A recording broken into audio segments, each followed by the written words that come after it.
반갑습니다.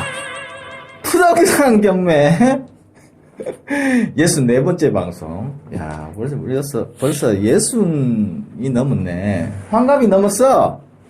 반갑습니다. 오늘 게스트가 저 말고 세 분이 참석해 주셨어요. 특히 명쾌 이강사님, 노준영 씨, 그리고 최원 씨 자리해 주셨어요. 인사해 주시죠. 안녕하세요, 이태섭입니다. 안녕하세요, 노준영입니다. 네, 안녕하세요, 최 팀장입니다. 네. 미투 운동의 거센 물결 속에서도 여전히 우리는 살아있다. 뭐 나쁘진 않은 거 없지? 나야 없지. 없지? 다 없는 걸로. 우리 집 사람이 나 미투 운동 할 줄 몰라. 안 해줬다고? 아니, 내 옛날에 같은 직장에서 근무할 때 늘 이렇게 놀렸거든. 사랑하는 김계아 씨, 이거 복사 좀 해주시죠. 이런 식으로 놀렸단 말이야. 그러다가 어떻게 하다가 사랑하게 됐어. 야, 성공한 쿠데타는 처벌되지 않는 것과 마찬가지로 성공한 성희롱은 처벌할 수 없어. 그런 거지. 성공했으니까 처벌하면 안 되지. 그럼 우리 집 사람은 권한이 없네? 나도 우리 마누라 선거 캠프에서 만났는데.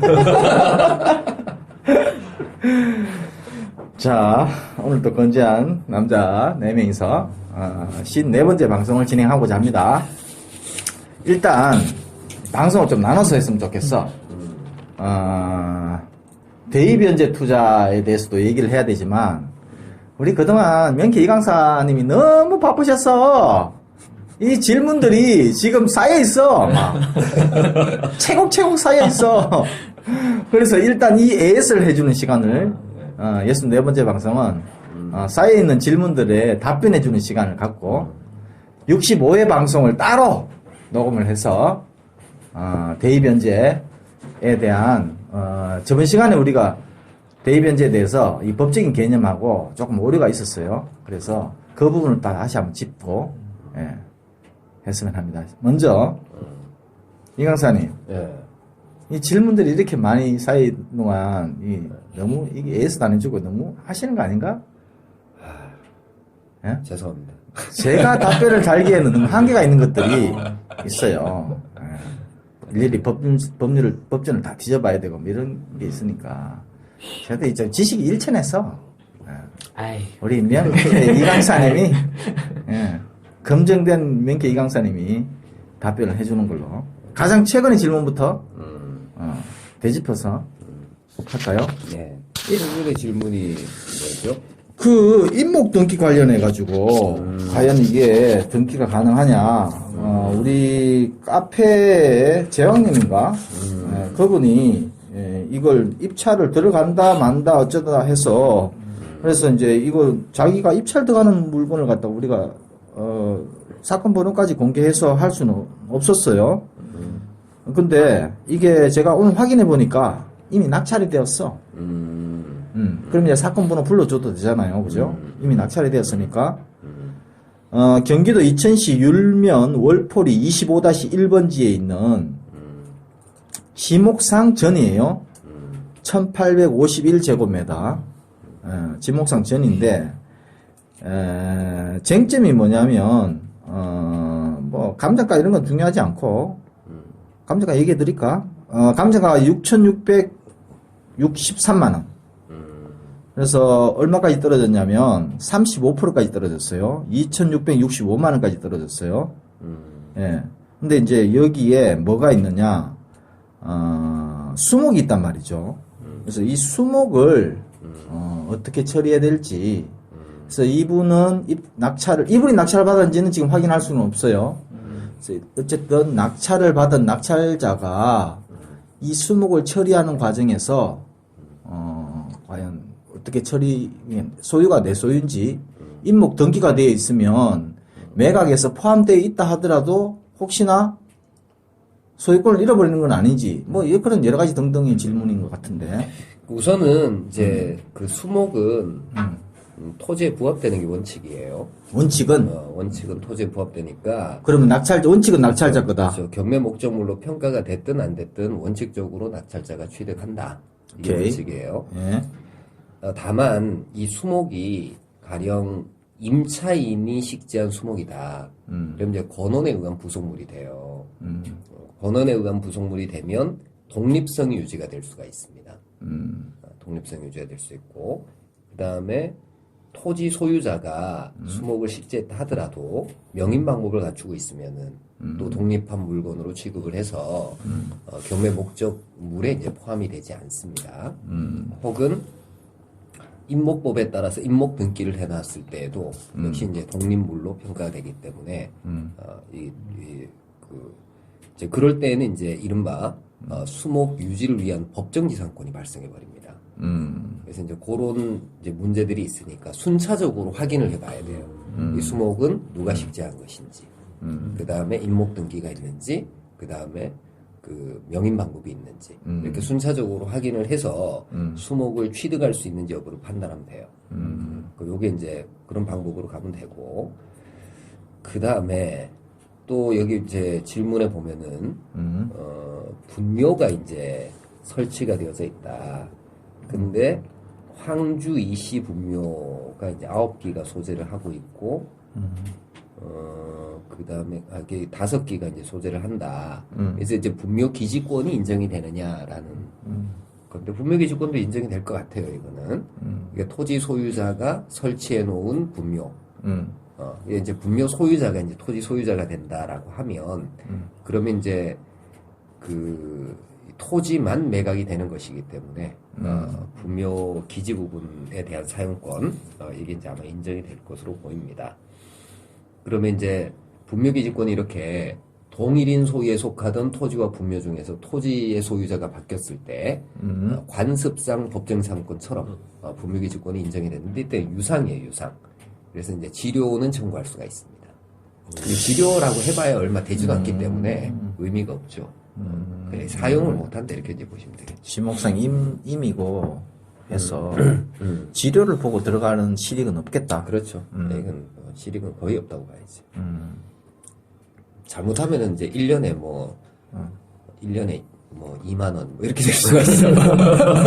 사용료가. 그 질문 중에 복숭아 나무가 뭐 임목 등기가 가능하냐라고 물었는 게 있잖아요. 이게 지금 나도 이제 임목에 관한 법률 시행령은 하도 안 찾아봐가지고 찾아보니까 이제 예전에는 20개 종류를 제한을 해놨어요. 한 30여 종 이렇게 제한을 해놨는데 지금은 모든 수종이 이제 임목 등기가 될 수 있도록, 그러니까 임목 등록 신청을 할 수 있도록 이제 되어 있습니다. 거의 쓸모없는 저 아카시아 나무도 가능하다는 얘기야? 그렇지, 가능하죠. 예. 나무로서의 형태만 갖추고 있으면 된다는 얘기야? 생육하는 수목이라고 알고 있으니까 수액이 막 올라갔다 내려갔다 하고 있어야 돼. 말도 꽂아놓은 거 안 돼. 오케이. 자, 그 다음 질문. 우리 김현케 경매 언론 경매 Q&A부터 먼저 한번 보죠. 그 다음 질문에 뭐 있죠? 그 다음 질문이 계약자와 전입자가 다를 때 이 질문이 하나 있었는데, 그러니까 계약자와 전입한 사람이 다를 때 계약력을 인정받을 수 있느냐. 제가 이제 질문을 한번 읽어볼게요. 자, 요즘 세입자의 주민등록 열람을 하다가 궁금한 것이 생겨 문의드립니다. 계약한 사람이 아닌 다른 사람이 전입신고가 되어 있어 계약자한테 문의하니 아는 동생이라고 합니다. 자, 여기서 궁금한 것이 계약서상에 있는 사람과 다른 사람이 전입되어 있어도 대항력을 인정받을 수 있나요? 이게 이제 첫 번째 질문인데, 주택임대차보호법상 대항력 요건인 주민등록이라는 것은 임차권을 공시할 수 있으면 돼요. 그러니까 이제 주택 소유자의 주민등록은 대항력의 요건으로서의 주민등록이 될 수가 없고, 주택 소유자가 아닌 임차인이나 임차인의 동거가족, 임차인의 아는 사람의 주민등록도 임차권을 공시할 수 있기 때문에 대항력의 요건으로서의 주민등록이 될 수는 있습니다. 근데 주의할 게 있어요. 이게 뭘 주의를 해야 되느냐면은 그 주민등록이라는 것은 30일 이상 거주할 목적으로 등록한 장소를 얘기해요. 30일 이상 거주 목적으로. 근데 실제 거주하지 않는 사람의 주민등록이 있을 수 있어요. 요거는 직권말소 대상입니다.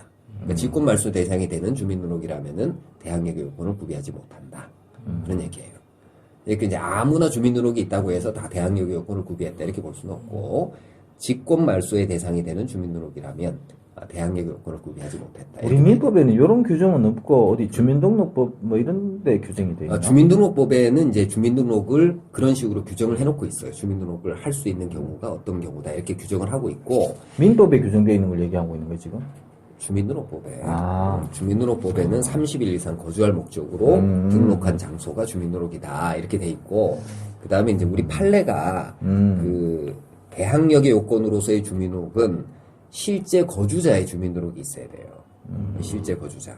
그러니까 이제 실제 거주하지 않는 사람의 주민등록이라면 이건 직권 말소의 대상이 되기 때문에 그래가지고는 이제 대항력을 취득할 수가 없다라는 게 판례입니다. 예를 들면 이런 거예요. 아들이 대학에 들어와가지고, 그래서 이제 원룸을 하나 얻어줬어, 아버지가. 시골에서 올라와가지고. 그래서 전에 이제, 얘기하면 했는 것 같아. 어디서 들은 거야. 이 주민등록 해놔야지 대학력을 취득할 수 있다. 그래서 이제 임차인 명의로 아버지 명의로 했으니까, 당연히 내 이름으로 주민등록을 해야지. 그래서 아버지가 주민등록을 해놨어. 아버지 실제 살기는 시골에 살거든. 그러면 아들이 산단 말이야. 대항력을 취득할 수가 없어요. 이거 가지고는. 아버지 주민등록은 직권 말소 대상이 되는 거란 말이죠. 그럼 이런 물건에 들어가서 그 대항력 있는 임차인의 보증금을 인수한다고 생각했는데 얘들이 배당 요구 신청도 안 했어. 그럼 일종의 가장 임차인으로서 이 보증금을 따지 않아도 되니까 일종의 거의 대박이 나는. 그렇죠. 그럴 수 있다는 얘기네. 네. 그럼 결국에는 결론적으로는 계약자가 누구이든 간에 어떤 관계에 있는 사람이면 전입한 사람 실제로 살고 있으면 대항력은 취득한다. 그렇죠. 계약자가 뭐 아버지가 됐던 친구가 됐던 뭐 동생이 됐던 간에 그러면 대항력을 갖게 된다. 이렇게 알고 있으면 되겠네요. 그리고 그 밑에 그 다음에 이제 또 있었죠. 등기부 등본과 건축물 대장에 없는 옥탑방도 전입과 확정일자를 받으면 대항력과 주택임대차 보호를 받을 수 있느냐. 이거는 당연히 돼야 될 것 같다. 그렇죠. 미등기 주택의 경우에도 그 다음에 무허가 주택의 경우에도 주택임대차 보호법의 보호 대상이 되기 때문에 대항력과 우선면제권 역시 인정이 됩니다. 근데 옥탑방이니까 이게 이제 아마 무허가일 거예요. 그러면 주택으로부터는 우선 면제를 받기가 아마 어렵지 않을까 싶어요. 대지 매각 대금으로부터는 이제 우선 면제를 받을 수가 있을 겁니다. 어쨌건 하여튼 그 대항력과 우선 면제권은 인정이 된다. 그렇게. 그럼 내가 추가 질문. 방갈로를 한 만들어 놨어. 뭐 게르라고 하자고. 그게 뭐 실제 월세도 주고 보증금도 내고 전입과 대항력을 갖췄어. 게르야 방갈로야. 정확하게 하자. 뭐 게르든 방갈로도 뭐 달라지는 게 있나? 게르는 해체하는데 2시간이면 해체. 부동산이 아니란 말이야. 그러면은 그 주택임자 보호대상이 안 되지? 안 되지. 야, 텐트 쳐놓고 주택임대차 보호해주세요라고 하면 곤란하지 않아? 그렇게 되나? 해체하는데 아주 간단하게, 그렇지. 그 해체가 아주 용이하다. 그렇지. 그건 동산이지. 부동산으로 볼 수가 없지. 그냥 오케이. 야, 걔라고 방갈로고 이동식 다르네. 주택 그것도 마찬가지인가요, 그러면? 이동식 주택도 이게 동산으로 평가될 가능성이 많아요. 이렇게 딱 떠가지고 이렇게 가는 게. 근데 그것도 이제 구조를 좀 봐야 돼. 이게 이제 주택으로 볼 수 있느냐. 그러니까 주택은 기본적으로 부동산이란 말이에요. 건물이 돼야 된다고. 근데 이제 조립식 주택이라고 해서 그래서 이제 장소적 이동 가능성이 되게 좀 어려운 그런 이제 주택들은 그냥 건물로 봐야 되겠지만 컨테이너 박스 요거를 약간 이제 변형해가지고 만든 주택이야. 동산이니까 부동산이니까. 그건 동산이지. 그럼 동산이면 동산으로. 그건 주택임자 보호대상이 아니네. 그런 거는, 그런 게 많거든. 네, 은근히 경매상, 법직권 같은 거 보면 네. 실제 많아. 그거는 그 임차인이 있다 하더라도 크게 뭐 두려워할 필요는 없네. 오케이. 게르냐 방갈르냐에 따라서 달라진다. 오케이. 명쾌한 설명 감사합니다. 자, 그다음 매수인은 임대인의 지위를 승계한다. 이때 매수인은 경락자를 얘기하는 거겠죠. 뭐 경매 절차 매수인도 있을 수 있고 그냥 전혀 다른 일반 매매. 매매도 있을 수 있고. 경매를 열공하는 50대 남자다. 구수하고 자연스러운 방송 즐겨 듣고 있다. 죄송합니다. 이게 답변이 너무 늦었네. 구수하고 즐거운 방송이었는데. 부동산 매매나 경락 시 매수인은 임대인의 지위를 승계한다. 주인법에 있는 걸로 그렇게 알고 있다. 이에 따라서 경매 낙찰 시에 낙찰자는 대항력이 있는 임차인의 보증금을 인수해야 합니다. 하지만 여기에 주택이나 상가의 월세 임차인에 대한 것인데요. 만약 해당 부동산이 경매가 진행된다면 월세 임차인은 임차임을 주지 않을 것입니다.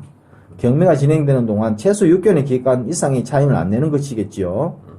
여기에서 경락인이 대항력 있는 임차인의 보증금을 따는다면 미납된 월차임도 계산하여 그 금액을 공제하고 보증금을 내어주는 것이 맞는 것 같은데요. 만약에 경락인이 연체 차임에 대한 공제를 하지 못하고 보증금만을 고스란히 반환해야 한다면 임차인은 밀린 차임만큼 부당이득을 보는 것인데 여기에 대해서는 어떻게 생각하는지. 이게 이제 법논리적으로는 그래요. 그러니까 임대인의 지위를 승계한다는 것은 보증금 반환 채무를 면책적으로 인수한다. 요 측면에 하나 들어가 있고 보증금 반환 채무자가 바뀐다. 그다음 이제 그것뿐만 아니고 그 임대차 계약상 임대인의 지위를 승계했기 때문에 계약상 가지게 되는 채권, 차임 채권도 취득하게 되겠죠. 근데 차임 채권을 취득하는 것은 임대인의 지위를 승계한 때로부터 차임 채권을 취득하는 거지 그 이전에 차임 채권을 취득하는 것은 아니에요. 그러니까 법 이론적으로는 그래요. 그러면 이 경매 절차 매수인이 이제 보증금을 반환할 때 공제할 수 있는 채권이 어떤 채권이냐. 그러니까 자기의 차임 채권을 그것만 공제를 해야 되느냐. 아니면 전 임대인의 차임 채권도 공제할 수 있느냐. 이거는 이제, 여기에 관해서는 아직 많은 논란이 되지 않은 것 같아요. 근데 내가 최근에, 이게 정확하게 기억은 안 나는데, 작년에 대법원 판례가 나온 것 같아요. 이 부분에 관해서. 그래서 지금 내가 그걸 지금 판례 자료를 확인할 수가 없는데, 공제가 된다라고 이렇게 판단한 것 같아요. 그게 이제 상식에 맞는 것 같습니다. 왜냐하면 그 차임이라는 것은 애당초 보증금에 의해 가지고 공제될 것이 예정되어져 있는 채권이에요. 연체 차임은. 그러니까 그게 언제 발생한 연체 차임이든 간에 보증금에 의해서 공제된다. 이걸 전제로 하는 것이기 때문에 그 이전 임대인에게 지급해야 될 차임인데 연체되어져 있다라고 한다면 이것 또한 역시 이제 보증금에서 공제가 되는 것이 맞을 거예요. 그래서 이제 그렇게 판례가 이제 판단한 것으로 보입니다. 그러면 저희가 뭐 예를 들면 경매를 이제 빌라로 흔히 저희가 빌라를 낙찰받고 이제 뭐 그 전에 낙찰받기 전까지 밀린 차임 그리고 낙찰 후에 명도 과정까지의 그 밀린 차임 이거를 다 공제할 수 있다. 그렇죠. 네. 근데 이거를 공제 받으려면 사실 뭐 판결도 받고 뭐 이제 소송을 걸고 해야 되는데 아니요, 네. 소송이 아니라 네. 배당에서 이의 배당에서 신청하면 되지 않을까? 뭐 근데 그런 식으로 이제 할 수도 있고 그다음에 이제 예를 들어 그 배당 이의가 아니라 배당은 이루어지지 않는 거잖아. 그러니까 보증금 반환 채무를 내가 인수하는 것이기 때문에 배당하고는 이제 상관이 없고 임차인하고 그다음에 경매상 낙찰자하고 사이에서의 관계 문제예요. 얼마를 내줘야지 나가냐 이런 문제가 되겠지. 그죠? 얼마를 내줘야지. 그 임차인이 배당 요구 신청을 했으면 이제 받아가겠지만, 그러나 이제 임대인의 지위를 승계를 하는 것이니까, 그러니까 이제 그 얼마를 이제 공제할 거냐 뭐 이런 문제들이 이제 나타나겠죠. 근데 그 과정에서 그 이전에 연체했었던 차임이 얼마인지를 확인할 방법이 사실은 없단 말이에요. 그것 때문에 이제 낙찰자가 자기가 소유권을 취득하고 난 이후부터의 차임들만 이제 공제를 하고 나머지 내주겠지만, 독한 놈들은 이걸 이제 알아보겠지. 그죠? 공제. 알아봐서. 어떻게든 들추려고. 너 전 주인한테도 얼마 안 냈다며. 라고 하면서 이제 그것도 빼겠다. 그렇게 할 수는 있을 것으로 보입니다. 그럼 배당 요구를 했을 때는 제가- 자기가 청구한 보증금만큼 받아가고 이후에 저희가 뭐 반환 신청을 해야 되는 건가요? 아니, 예. 그러니까 그건 그때는 별개. 배당 요구 신청을 해버리게 되면은 경매상 낙찰자가 임대인의 지위를 승계를 안 하니까 네. 보증금 채무를 인수한다 이런 문제 자체가 안 생기는 거예요. 음. 그러니까 그거는 배당 받아야 될 다른 채권자들하고 사이에서의 문제일 뿐이지 경매상 낙찰자하고는 문제가 안 생기는 거지. 그러니까 배당 받아야 될 채권자가 야 너 저기 저 보증금 다 받아가는 게 아니라 월세 얼마 안 냈으니까 이거 빼고 받아가야 돼 이렇게 이제 주장할 수도 있겠죠. 주인이 이의 신청할 수도 있겠다. 뭐 그럴 수도 있겠지. 경매상 채무자가 이런 채무자가 니 내한테 돈 월세 안 내놓고 왜 돈을 다 받아가? 그 받은 거에 대해서 그럴 수 있겠지. 배당금에 대한 배당. 가압류 같은 거 해놓을 수도 있지. 그렇지. 월세가 크다면 그렇죠. 내가 경매상 채무자라면 안 그러지. 어떻게 할 건데? 임차인하고 싸바싸바 해가지고 받아가고 아, 반씩 나가고 반띵? 반띵하자. 명박 정신? 반띵 정신 왜냐하면 좋아. 어차피 지금 경매상 채무자는 지가 저기 저 임차인이 보증금 적게 받아간다고 해서 지 손에 떨어질 거 없어요. 그렇지. 다른 배당 채권자들이 받아갈 것이기 때문에. 오케이. 명쾌한 설명 감사합니다. 자, 그리고 우리 팟빵 게시판에 올라와 있는 주당 100억. 한 가지 질문이 있어요. 항상 방송 기대하면서 듣고 있습니다. 부동산에 대한 전반적인 이해가 높아지는 게 느껴지는 방송이네요. 전번에는 주택임대차보호법과 사례를 말씀해 주셔서 감사했습니다. 한 가지 질문이 있습니다. 이번에는 민간임대주택에 관한 특별법입니다. 이 민간임대주택에 관한 특별법, 여기까지는 우리가, 아무래도 명쾌 이강사님이 모를 것 같은데, 이 모든 이거 민법의 특별법을 알 수는 없죠. 네. 근데 이거 법률을, 법조항을 찾아봐야 되는데 말이죠. 자, 혹시 임대주택으로 등록하기 전에 임대계약이 됐을 때, 임대주택 등록 후 새로운 임차인과 임대차 계약 시도 상한 5%가 적용되나요? 상한이 5%인가? 상한이 5%가 아닐 텐데? 주택임대차보호법에 보면. 옛날 법을 공부한 사람으로서는 이게 12%였거든. 이게 규정이 바뀌었을지는 모르겠어. 그 임대사업자로 제한이 되는 경우에는 매년 5%라고 이렇게 돼 있거든요. 네, 임대사업자. 임대사업자한테만. 경우에, 네. 여기 이제 이게 이렇게 돼 있어요. 다른 법률과 그러니까 내가 이게 찾아보니까 민간 임대주택에 관한 특별법 여기 이제 보면 다른 법률과의 관계 3조에 뭐라고 돼 있냐면은 민간 임대주택의 건설 공급 및 관리 등에 관하여 이 법에서 정하지 아니한 사항에 대해서는 주택법 그다음에 건축법 및 주택임대차보호법을 적용한다 이렇게 돼 있습니다. 여기 규정이 없으니까 주택주인법을 적용하면 되겠네. 근데 이제 그러니까 임대사업자로 등록하기 전에 임대차 계약을 체결했다가 등록을 하고 난 다음에 이제 상한 이제 증액을 한다. 이때 이제 증액을 여기서 제한을 가고 있나요? 주택임대차보호법 그 민간임대주택 특별법에서는 그 준영 씨 이게 제한을 가하고 있다면서 예, 맞습니다. 연 5%로 예. 그러면 그때부터 연 5%가 적용이 되는 거고 그 이전에는 적용이 안 되는 거고 그런 거죠. 그렇게 생각을 하시면 그럼 그 이전에 계약을 체결하고 이후에 얼마 안 있어서 등록을 했다면 그렇죠. 그때부터는 이제 요 네. 민간임대주택에 관한 특별법에 적용을 받으니까 그때는 제한을 받아야 되겠죠. 거기서 제가 알고 있는 것 중에 또 하나 중요한 게 뭐냐면 그게 매년 5%라 그랬잖아요. 그러니까 1년은 5% 제한인데 이게 보통 2년에 한 번씩 계약을 갱신하잖아요. 그러면은 10%를 못 올린다는 얘기죠. 계약을 갱신할 때 5%. 그러니까 이게 한 번에. 예. 계약을 할 때마다 아닌가? 매년이 찾아봐야 아니고. 되는데 1년에 5%가 제한인데 2년 동안 2년에 한 번 계약을 한 번 한다. 그러면은 그걸 모아서 10%를 못 하고 그냥 결국 한 번에 2년에 5%라는 얘기는. 예, 결국 뭐 그런 식으로 이 법을 조금 찾아봐야 되는데 보통은 지금 주택임대차 보호법에 있는 그 상한 제한이라는 것은 어떤 거냐면은 그러니까 증액 청구를 제한을 하는 거예요. 증액 청구. 증액 청구를 제한한단 말이에요.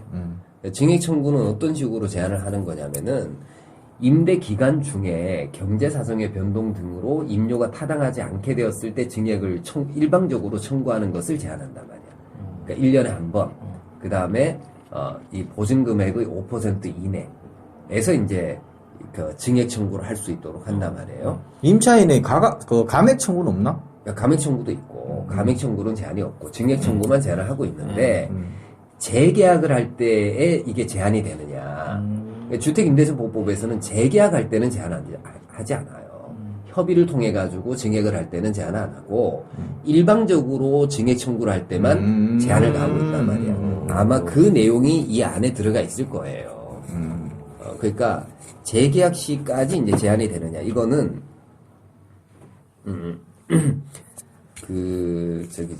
뭡니까? 상가 건물 임대차 보호법에서는 재계약의 경우에도 제한을 가해요. 이게 적어도 갱신 요구 기간 동안에는 이렇게 상한율을 제한을 해놓고 있단 말이야. 근데 그 주택임대차 보호법에는 이제 그 제한은 없어요. 그 제한은 없어. 그래서 요거는 내가 다시 한번 확인을 한번 해보고 이게 지금 민간 임대주택에 관한 특별법이 워낙 법이 커요. 큰 법이에요. 이게 주로 이제 민간 임대주택 주택 임대 사업을 하는 이런 사람들을 행정적으로 규제하기 위한 법이기 때문에 그러면 이렇게 하시죠. 팟빵 게시판에 올라왔으니까 팟빵 게시판에다가 우리 명쾌 이 강사님이 법조문을 하나하나 다 분석해서 추후에 이거 여기 이렇게 돼 있네. 뭐라고? 민간임대주택 사업법 44조에 보면은 민간임대주택의 최초 임대료는 임대사업자가 정한다. 2항 임대사업자가 임대 의무 기간 동안에 임대료의 증액을 청구하는 경우에는 연 5% 범위에서 주거비 물가지수 등등을 고려해야 된다. 그러니까 증액을 청구하는 경우에만 5% 제한이 들어가는 거예요. 임대 의무 기간 동안에. 이게 이제 임대 의무 기간 동안에 증액을 하고자 한다라고 한다면은 연 5% 제한을 받으니까 이게 임대 의무 기간을 별도로 정해놓은 것으로 보입니다. 그럼 이제 그 기간 동안에는 이게 그 임대료라는 것을 합의를 통해서 정하는 게 아니라 임대사업자가 정한단 말이에요. 그러니까 일방적으로 임대사업자가 정하는 것이기 때문에 이 증액도 제한을 가하겠다는 거죠. 그러니까 이런 식으로 이제 가하고 있으니까 뭐 그렇게. 그러니까 증액을 하더라도 5%를 넘어서는 안 된다. 그렇지. 오케이. 자, 이것으로 우리 팟빵 게시판하고 육회면케 경매에 올라온 질문들에 대한 답변의 시간을 가졌습니다. 그리고 제 책이 출간되었어요. 이 얘기를 많이 못했네. 벌써 오래전에 출간됐어. 2주 전에. 잘 팔리고 있는지 안 물어봐줘. 잘 팔려요? 별로 안 팔린다.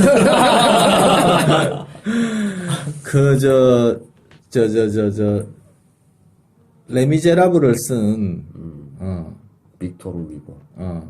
그 사람이, 출판사에다가 편지를 보냈어. 그 책을 내고 난 다음에, 편지의 내용이 뭐냐? 물음표였어요, 물음표. 그냥 물음표. 그랬더니, 출판사에서 답장이 왔어. 우우. 출판사에서 느낌표 하나를 딱 보냈다는 그런 얘기가 잘 팔린다. 존나 잘 팔린다. 근데 나는 그건 믿을 수 없다. 왜냐면 레 미제라블이 진짜 이게 이렇게 두꺼운 책이에요. 우리는 옛날에 무슨 장발장 이런 거 단행본 축소시켜가지고 줄거리만. 레 미제라블을 읽기가 진짜 굉장히 힘든 책이야. 그게 잘 팔릴 리가 없어. 우리 1910년대 그 근대를 거치면서 빅토르 위고의 레미제라블이 이 소설이 번역대가 나왔을 때 우리나라에서 붙인 제목이 있어. 아나 혹시? 모르겠네. 니 아나? 난 알지. 알아? 알지. 진짜? 오. 야, 더 미저러블 있잖아. 레 미저러블이 더 미저러블. 더 불쌍하다. 너 참 불쌍다. 맞아, 제목이 너 참 불쌍다 이거야. 진짜요? 너 참 원래 불쌍다. 불쌍한 사람들 뭐 이런 건데. 너 참 불쌍다. 그런 제목이었는데. 자, 어쨌든 제 책 홍보하는 시간을 좀 가져도 되나? 가지셔도 되나? 가져도 되나? 알라딘, 예스24, 기타 교보문고, 그리고 각 지방인 군소 서점에서는, 큰 서점에서는 아마 깔려 있을 것이고, 집 근처에 없는 서점, 책이 안 깔려 있으면, 그 서점에 주문하시면, 조금 늦더라도, 곧 발송이 된다. 그리고, 많이 애용해 주시길 부탁드립니다. 자, 어쨌든, 이걸로 일단은 마치고 다음 시간은 대의변제하는 시간 잠깐 쉬었다가 우리 대의변제에 대한 본격적인 토론에 들어가겠습니다. 감사합니다. 감사합니다.